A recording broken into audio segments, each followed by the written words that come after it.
Hello दोस्तों, मेरा UPSC CMS का इंटरव्यू था 7 नवंबर को। तो उसका एक्सपीरियंस मैं शेयर कर रहा हूँ। उसमें क्या हुआ था, तो मैंने कुछ पॉइंट्स लिखे हैं जो मुझे याद आए उस पूरे जर्नी के। उसमें क्या है, सबसे पहली चीज़ है अच्छा टिकट के बारे में। जैसे आप जाते हैं तो आप टिकट तो लेते ही हैं, बस में, ट्रेन में या मेट्रो में, कहीं भी। तो उसकी जो टिकट है उसको फेंकना नहीं है। मतलब आप कहीं से भी आ रहे हैं, कितनी भी दूर से, उसको सेव करके रखें तो उसके आपको पैसे मिलते हैं। ये मतलब कैसी भी टिकट हो, उस सब के आपको पैसे देंगे वो। उनसे थोड़ी रिक्वेस्ट करेंगे तो आप हो सकता है अपनी कैब जो है उसको भी, जो आपने ऑनलाइन बुक किया है उसका आप अगर फ़ोटोकॉपी निकालें और उसको सबमिट करें तो हो सकता है वो सेकंड एसी रेलवे का आपको उतना मतलब किराया तो दे।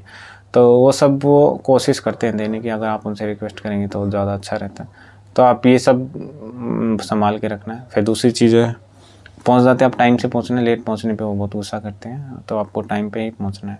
फिर उसके बाद जैसे आप पहुंच गए, 1 बजे आपका टाइमिंग है, तो 1 से 2-3 बजे तक तो वो बहुत ज़्यादा उसमें आपसे डॉक्यूमेंट्स फिल होते हैं, फॉर्मेलिटीज़ होती है, बहुत कुछ आपसे भरवाते हैं, फॉर्म भरवाते हैं और डॉक्यूमेंट वेरीफाई करते हैं। तो डॉक्यूमेंट्स जो है आपको ओरिजिनल लेके जाने हैं। मैं ओरिजिनल डॉक्यूमेंट लेके नहीं गया तो बहुत उन्होंने डांटा कि ओरिजिनल डॉक्यूमेंट लेके आना ज़रूरी है। एक इवन रिटर्न में वो आपको कुछ देते हैं जिसमें लिखा होता है कि दिस कैंडिडेट नोट है brought the original document so their selection is on the stake. ऐसा कुछ मतलब कुछ उसमें लिखा होता है, बट पता नहीं कितना ये इफ़ेक्टिव क्या है। लेकिन उसमें ऐसा लिख देते हैं कि भाई आपको डॉक्यूमेंट आपने ओरिजिनल नहीं दिखाए। तो जबकि मैंने वहाँ से कुछ लोगों से पूछा तो उन्होंने बोला कि ऐसा कुछ नहीं है, आप 1-2 महीने में भी दिखा सकते हैं, ऐसा कुछ है नहीं। क्योंकि मेरे कॉलेज में सबमिट है, तो बहुत सारे लोगों के कॉलेज में होते हैं, बॉन्ड कर रहे होते हैं, कोई जॉब कर रहे होते हैं। तो वो कॉलेज वालों से आप ये भी लिखवा के ला सकते हैं कि मतलब कॉलेज वाले लिख देंगे कि इस स्टूडेंट के डॉक्यूमेंट्स हमारे पास हैं। तो वो कोई परफॉर्मा वो बना के देंगे, तो वो भी आप दिखा सकते हैं। तो उसमें वो भी चलता है।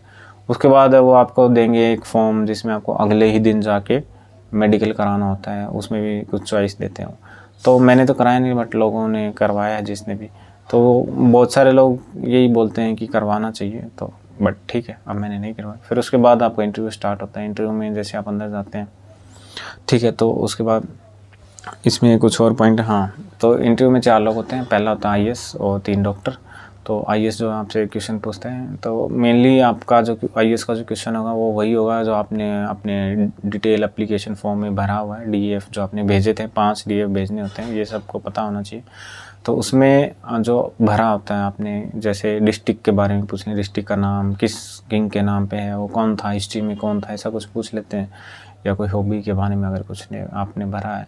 उसके अलावा मेरे से तो एक उन्होंने एक्स्ट्रा क्वेश्चन पूछा था कि व्हाट इज़ बटरफ्लाई इफेक्ट। मुझे नहीं पता था क्या होता है, तो उन्होंने बताया था कि छोटी चीज़ से कोई बड़ा इफेक्ट आ जाता है। उन्होंने ऐसा ही कुछ एग्जांपल दिया कि मतलब कोई भी छोटी चीज़, स्मॉल चीज़ से, जैसे कहीं भी या हॉस्पिटल में कोई ऑक्सीजन एकदम से ख़त्म हुई तो उससे धीरे धीरे करके कोई बड़ा इफेक्ट आ गया, बहुत ज़्यादा डेथ हो गई, ऐसा कुछ। तो उन्होंने ऐसे एग्जांपल दिया था कोई। तो ऐसे ही पूछ लिया रैंडमली। बस उन्होंने 2 ही क्वेश्चन पूछे थे, एक मेरे डिस्ट्रिक्ट के बारे में, एक ये क्वेश्चन था। उसके अलावा उन्होंने कुछ नहीं पूछा। फिर डॉक्टर होते हैं। डॉक्टर पता नहीं होता यूजुअली कौन से होते हैं, बट मुझे इतना तो श्योर था। एक तो गायनी की डॉक्टर थी, तो उन्होंने मुझसे कई सवाल पूछे थे, मतलब एमनियोटिक फ्लूइड इंडेक्स और एनएसटी, ये सब मैंने बता दिया था। उसके अलावा उन्होंने पूछा था व्हाट इज़ नॉर्मल लेबर। तो ये मैं सही से पता नहीं, मैं कंफ्यूज हो गया कि मुझे सब स्टेज और मैनेजमेंट सब कुछ पता था, but what is normal labour, मतलब टू लेबर पेन फॉल्स, ऐसा कुछ नहीं। What is normal labour, just यही पूछा था इसने उन्होंने। तो उसमें मैंने कुछ बताया था, बट शायद वो इतना मतलब सही नहीं लगा उनको क्या था। तो उसके अलावा फिर एक मेडिसिन के डॉक्टर, उन्होंने खुद ही बोला कि मैं मेडिसिन का डॉक्टर हूँ, तो मैं आपसे क्या पूछूँ। तो मैंने बोल दिया कि एमआई के बारे में। तो उन्होंने फिर एमआई का डेफिनेशन, मतलब कि कैसे हम उसको डायग्नोस करेंगे, क्या उसका टिपिकल चेस्ट पेन क्या होता है, कैसे रेडिएट करता है वो, मतलब लिम्स में ही क्यों जाता है, उसके पीछे क्या रीजन्स हैं, और कैसे डायग्नोस करेंगे, क्या हम इन्वेस्टिगेशन करेंगे, ईसीजी में क्या चेंज आएंगे, एसटी एलिवेशन और किस किस में होगा, और क्या क्या चेंज आएंगे ईसीजी में, और कोई बायोमार्कर, ब्लड इन्वेस्टिगेशन, और क्या क्या इन्वेस्टिगेशन, टोटल डायग्नोसिस पूछा। फिर कैसे ट्रीटमेंट करेंगे, क्या देंगे, एंजियोप्लास्टी कब करेंगे और थ्रोम्बोलाइसिस कब करेंगे, जो भी डिटेल में जो भी सब कुछ है। फिर उसका कॉम्प्लिकेशन क्या हो सकते हैं एमआई का, ये सब मेरे से पूछा था। तो मोस्टली मैंने बता दिया था वो। तो उसके अलावा एक मैम और थी, पता नहीं किस चीज़ की थी, लेकिन उन्होंने मुझसे पूछा था पीडियाट्रिक्स में उन्होंने मुझसे बोला कि आप कहाँ जॉब करें, तो बोला था मेरे जीआरशिप है पीडियाट्रिक्स में। तो उन्होंने पूछा था कि तो बच्चे पीडियाट्रिक्स में कौन सा एनेस्थेटिक हम यूज़ करेंगे, तो ये सब बस इतना ही पूछा था। मेरा तो 10 मिनट के अराउंड ही चला था, बस इतने में ही हो गया था इंटरव्यू। और इंटरव्यू मेरा यही मानना है कि जो आपके कॉलेज में जो मतलब वाइवा होते हैं उससे भी आसान होता है। वाइवा में तो बहुत डिटेल में कुछ भी पूछ लेते हैं, उसमें कुछ भी नहीं, आपसे पूछ रहे हैं, आपसे खुद ही पूछ रहे हैं आप कहाँ क्या जॉब कर रहे हैं, उसी के बारे में आपसे पूछ रहे हैं। नॉर्मल लेबर क्या, मतलब बिल्कुल ही बेसिक क्वेश्चन वो आपसे पूछते हैं, तो उसमें बिल्कुल भी डरने की बात नहीं है।